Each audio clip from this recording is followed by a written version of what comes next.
Schwartau.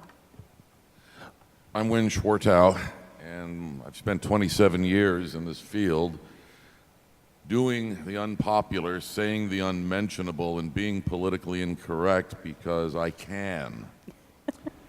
And the problem that we face with this question, I think, is in twofold. Number one, what do we mean by shutting down the internet?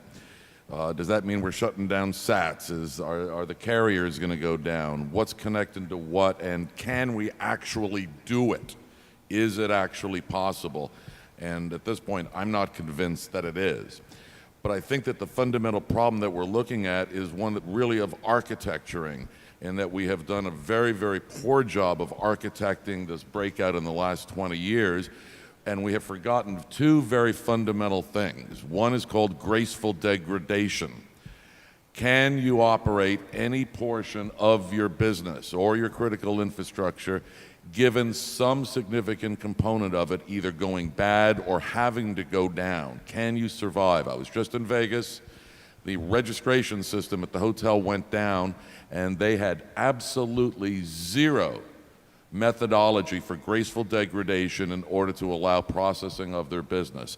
The second issue that is not considered, and I have seen epic fails in exercises, is if you choose to do some level of turnoff or have applied graceful degradation in your systems at the critical infrastructure level or at the national level, how do you do and have you planned for reconstitution? So this concept of certain circumstances and graceful degradation actually have an interesting nexus, don't they? What are those circumstances? What is that critical of the most critical activities that need to occur, and how do we plan for that kind of graceful degradation? How do you see some of the new technologies that are coming into play in this situation, whether it be cloud computing or everything on an app on a mobile device? Is this helping or hindering our ability to achieve this critical of the most critical definition so that we can have that kind of graceful degradation in this architectural environment we're in? Anyone?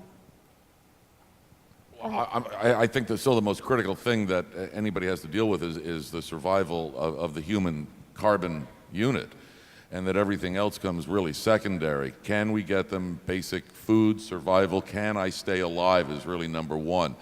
If we've taken the markets down in the past and the world has moved on.